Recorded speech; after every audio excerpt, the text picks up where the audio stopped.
I feel like the designers just got to this big slab of flat piece of metal here and went, I don't know what to do with that. We'll sort that out down the track. And then they just never got around to it. Spoiler alert, in Australia, we actually dodged a bit of a bullet. Mazda changed the rear suspension setup between the previous Mazda 3 and this generation. It hasn't been for the better.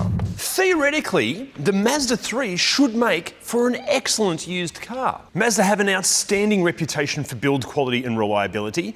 The brand still promotes their zoom driving experience, and Mazdas generally retain value on the used market really well. Plus, they have one of the strongest ownership retention trends of any car company, meaning those that have bought a Mazda generally go on to buy another Mazda. So buying a used one of these should be pretty much a no-brainer, right? Well, that might not be the case because, see, we recently reviewed a Mazda CX-30, a car that this shares plenty with, and to be honest with you, it was a bit underwhelming. So how about we dig deep into this generation of Mazda 3 and see what's going on here, starting with what goes wrong with the exterior, and honestly, typical for Mazda, it's the stunning, but honestly, pretty temperamental paint. According to owners and panel beaters actually, apparently the paint on these is slightly softer than melting butter, but the problem with that is it can mark and chip and scratch really easily. In fact, plenty of owners highly recommend getting the car PPF'd immediately, and for the non-car nerds out there, that's just paint protection film. Now the premium colours, especially the stunning Soul Red, are the worst offenders here,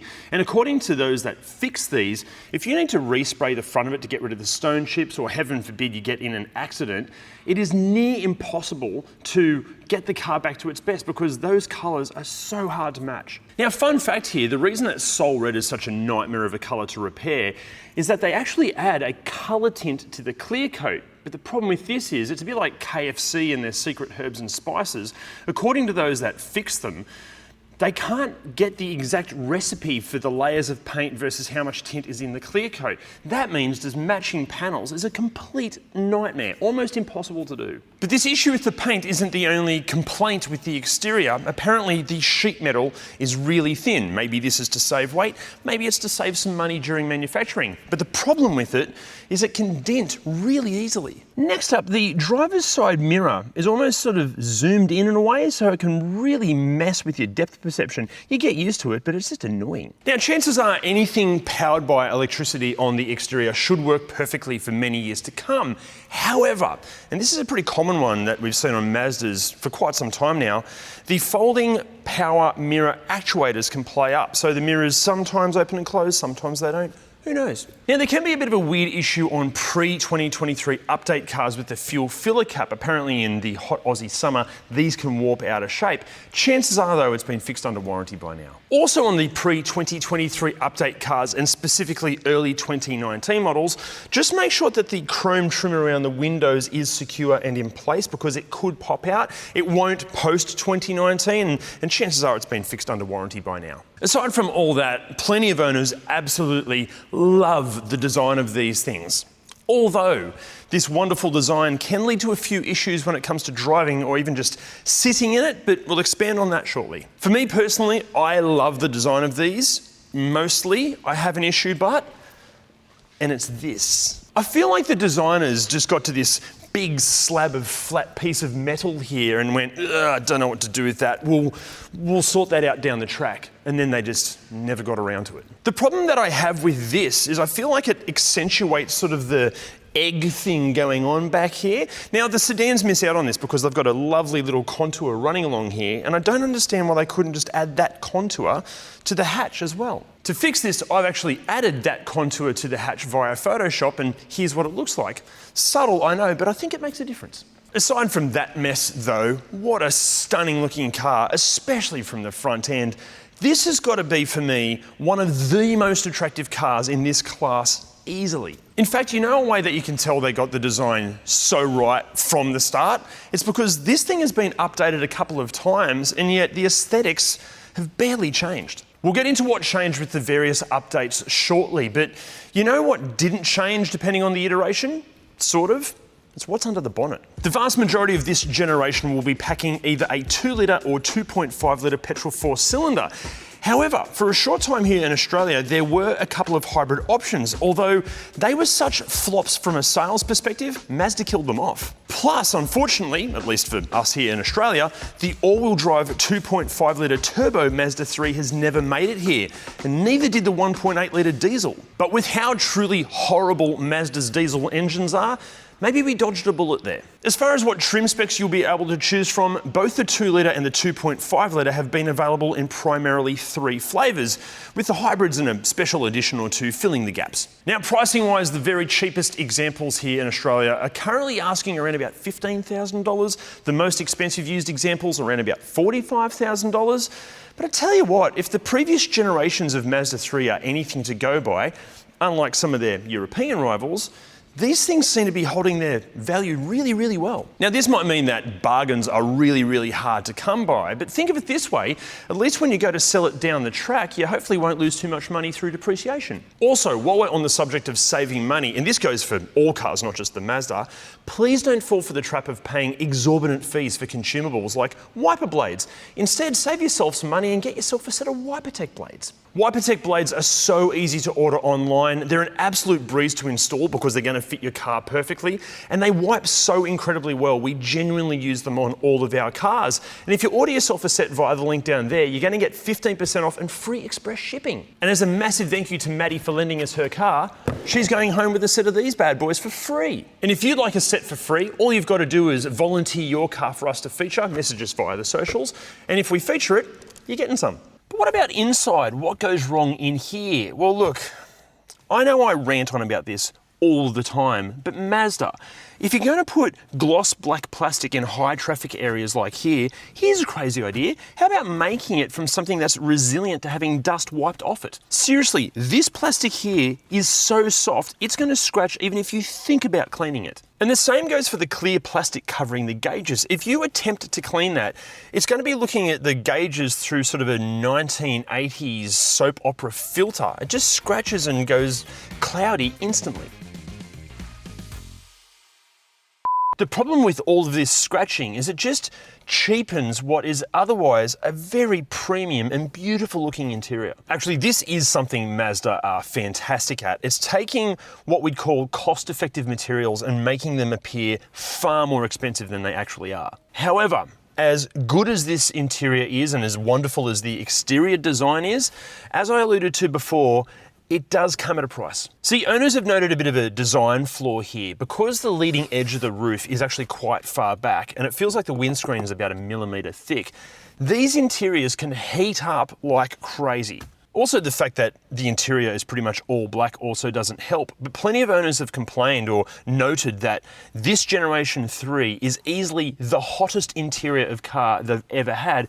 It also doesn't help that the air conditioning apparently isn't really up to scratch either. And then we have the issues surrounding the infotainment system, although in its defense, we wouldn't call these complaints all that common. A few owners have experienced the entire system locking up, or the sat-nav is terrible, or the reversing camera doesn't work, or like most cars, the voice recognition is just shocking. Although in saying that, good news here, plenty of owners reported that just restarting the car or restarting the system tends to fix it, as do software updates, that also fixes it. Doesn't fix the voice recognition, that's always going to be shit. However, plenty of owners have just complimented how intuitive this infotainment system is to use, and I completely agree. Mazda, you might have stuffed up the whole gloss black plastic thing, but thank you so much for not having a touch screen. Now look, I know some people out there prefer to have a touch screen to control Apple CarPlay and Android Auto, but it's totally okay to be wrong. Having actual tactile buttons to use, this is the way to go. And they work so well. The whole system is just intuitive to use. I bloody love it. It's honestly up there with one of the best infotainment systems going. Also on the infotainment systems, the update in 2023 increased the size of the screen for most models.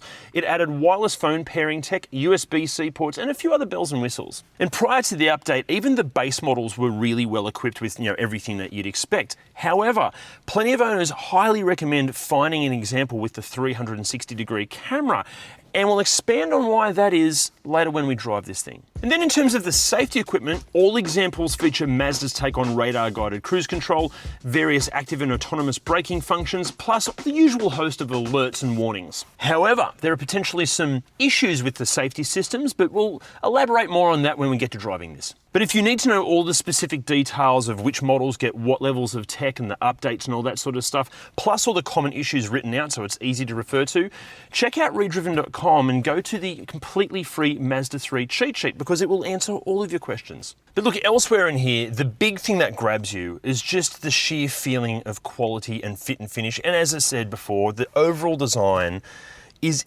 just incredible. For a car in this budget, in this category, superb interior. Even in terms of how these interiors hold up, according to the owners, they're super resilient. In fact, we'd go as far as saying that these interiors could teach plenty of its European rivals like the Mercedes-Benz A-Class and Volkswagen Golf a thing or two about interior resilience. Even in terms of just using the interior, all the switchgear and the stalks, they all have a nice weight and tactility to them. The ergonomics, loads of adjustment to the seating position. Actual seat adjustment takes a little bit of getting used to. It's not the most intuitive design of how the seats work, but once you're in position, feels fantastic. But depending on what sort of atmosphere you like your car to have, the lighter headliner in the sedans, it does make the car feel a bit more spacious and airy. This dark headliner, some might call it claustrophobic. Personally, I like it. I like a car to sort of wrap around me, and I like the darker headliner, but there's a chance you won't. And then in terms of using the interior from a practicality standpoint, really good sized glove box there. You've got a spot perfectly sized for your phone just there. Under the scratchy black plastic, you've got two cup holders here, slidey armrest and cubby hole under here. Really good sized door bins. Tiny little cubby hole here, which is too small for anything and is completely pointless. And a spot for sunglasses up here. And what does Maddie wear? She wears no name glasses of some sort, but still very cool. Now in the back seat, I'm exactly 20 centimeters taller than another standout performer in a lineup of three, Bay once from the Children of Destiny. This is in my driving position, and it's interesting. See, the seats are comfy enough, but there's not a whole lot of knee room, decent amount of leg room, but because the windows are so small and the roofline is so low and the whole interior is so dark, yeah, it does feel like I'm in a little Mazda cave in here. It could feel quite claustrophobic if you're not someone that's into caving. Even actually getting in and out of the back seat, if you're quite tall, it might require some more gymnastics than you're expecting. And obviously the sedan fixes a lot of these issues, short of the whole knee room thing. As far as features and practicality, being a GT, you get air vents in the back here, you get Uno map pocket, you get a pull down armrest with a couple of cup holders, and you've got door bins, but there's no chance you're getting to them if you've got legs. Also, and this is something we found on the CX-30, if the car has the leather interior and it's not cared for, there are a few owners that have experienced the leather prematurely wearing, but not in the way you'd expect. It's almost like the black is painted on and it starts to fade over time.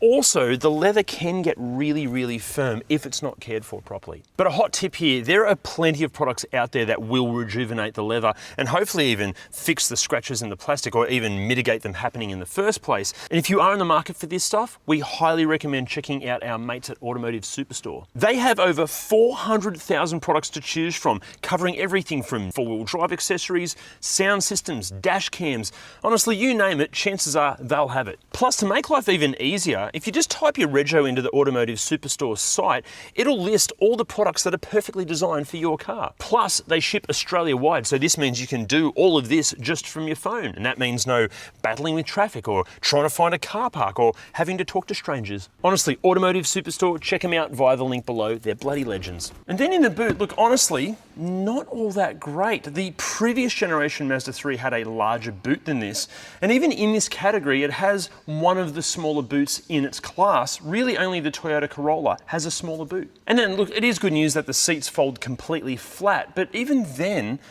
a Honda Civic leaves this thing for dead in terms of practicality. But what about when it comes to driving it? What are the concerns then? Well, Mazda changed the rear suspension setup between the previous Mazda 3 and this generation, and according to many owners, it hasn't been for the better. Quite a few people have been complaining that the ride quality is just way too firm for Australian roads.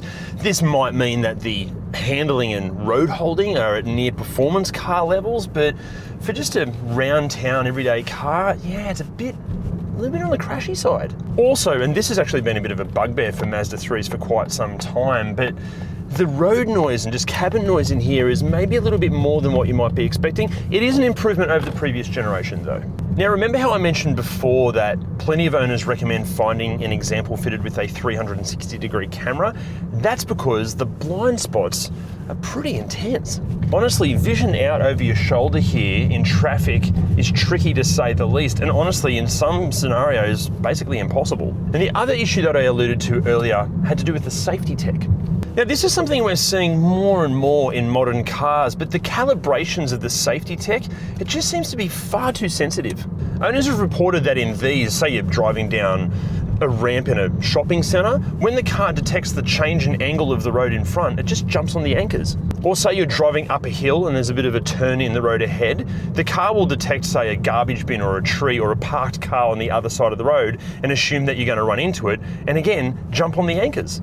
And this can be especially bad if, say, some dickhead in a Jill cab ute is tailgating you and then slams into the back of you. However, it could be good news because our insider has alluded to the fact that there could be a software update coming to fix a lot of these safety system calibration issues. Now, when it comes to the engine, the 2.5 litre is a massive upgrade over the 2 litre. Obviously, more power and more torque is great, but interestingly, some owners have reported better fuel economy from the bigger engine. Now maybe this is because you don't have to rev the engine out quite as hard in the 2.5 to get anywhere, but owners that have swapped from a 2 litre to a 2.5 have reported that with the 2 litre, they were seeing figures of over 10 litres per 100 Ks, with the 2.5 under 10 litres per 100 Ks. But another complaint, and this was like the CX-30, but maybe to a lesser extent with the 3, is that these interiors, they can develop a few rattles. Now, chances are these rattles will be either from the head-up display or the B-pillar, and apparently they're pretty easy to fix with some NVH foam. Highly recommend checking out the owners groups and forums for tutorials on how to fix this. But look, besides the complaints, I've got to say, the Mazda 3 is easily the most enjoyable car to drive in this class. It is so impressive. For me, it does pretty much everything you'd want a warm hatch to do, and it never really markets itself as that, but it's so much fun to drive all the time, even in traffic. It's just enjoyable. Okay, look, sure, the suspension tune might not be as refined as the Australian tune suspension in a Hyundai i30 or a Kia Cerato, but I think I prefer this suspension because it just feels a bit racier. But then we haven't covered mechanically what can go, Jesus, that bump. We haven't covered what mechanically can go wrong with these things because I'm not a qualified mechanic. I can't tell you about them. But you know who is? It's Jim. Spoiler alert, in Australia, we actually dodged a bit of a bullet. The ones we get here are pretty good, but some of the models available overseas, not that good. In Australia, we did get the 2 litre mild hybrid, but it represents about 1% of the overall sales. So really not going to mention that at all today. And as for the diesel, Australia was lucky enough to not get those because modern diesels and Mazdas are just basically terrible, to be avoided at all cost. Australia also missed out on the 2.5 litre turbo, which is a shame because that's actually pretty good, but that deserves its own video, which we will get to if we're ever in the US or someone imports one to Australia and happily lends it to us. Mechanically speaking, for the engines that are popular in Australia, yeah, pretty reliable. The timing chains and the variable valve timing gears are usually pretty good. Some of the older models were not so great, but in these, pretty good. They're typically only problematic in extremely neglected examples. Like a lot of modern direct injected cars, they are prone to carboning up of the inlets and the intake in general.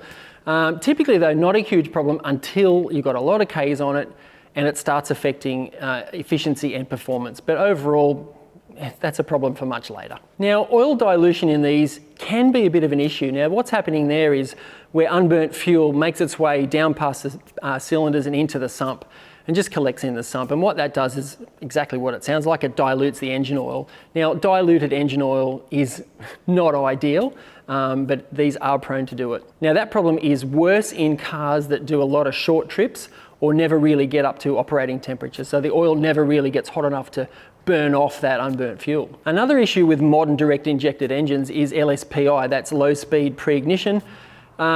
Basically what that does is just inefficient burning of the combustion gases, and little fragments of carbon make their way down past the rings and collect in the sump. Now, modern oils are really good at keeping those little fragments in suspension, so they don't really sink to the bottom, but when the oil gets a bit tired, that stuff can sink to the bottom of the sump and cause issues, which is why maintenance on these is absolutely critical. Now, Even if you're not driving it very far or very often, you just absolutely must change the oil every 6 months or 10,000 kilometres, whichever one comes first. Another problem you might see on these is the high pressure fuel pump.